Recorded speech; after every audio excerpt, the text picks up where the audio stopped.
છોટાઉદેપુર જિલ્લાની ભૌગોલિક રચના જ પહાડી પ્રદેશમાં હોવાના કારણે પ્રાકૃતિક સંપદા જિલ્લાની આગવી ઓળખ બની છે. ખાસ કરીને માખણીયો પર્વત હાઇકિંગ અને ટ્રેકિંગના કરનારા લોકો માટે આકર્ષણનું કેન્દ્ર બન્યું છે.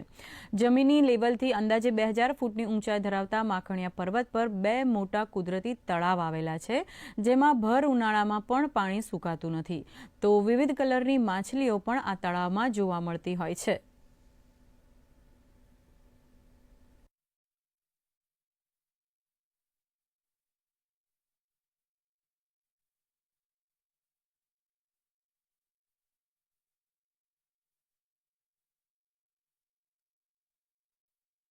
માખણીયો પર્વત એટલા માટે છે કારણ કે જો તમે એને દૂરથી જ પહેલાં જુઓ ત્યારે આખું એક એવું લાગે કે ઘડો હોય ને ઘડામાંથી માખણ છલકાતું હોય એ પ્રકારનો આ પહાડ છે. એનાથી વિશેષ એ છે કે ચોમાસાની અંદર આ જગ્યા ઉપર એક ખૂબ જ અલૌકિક એવા દ્રશ્યો અહીંયા આગળ હોય છે. કુદરતી દ્રશ્યને નિહાળવા માટે લોકો દૂર દૂરથી અહીં આવે છે. આ માખણીયા પર્વતની એક જે શિલા છે એ શિલા ઉપર પુરાતન કાળના વખતે જે કોતરાયેલી એક લિપિ છે એ લિપિ પણ જોવા મળી રહી છે.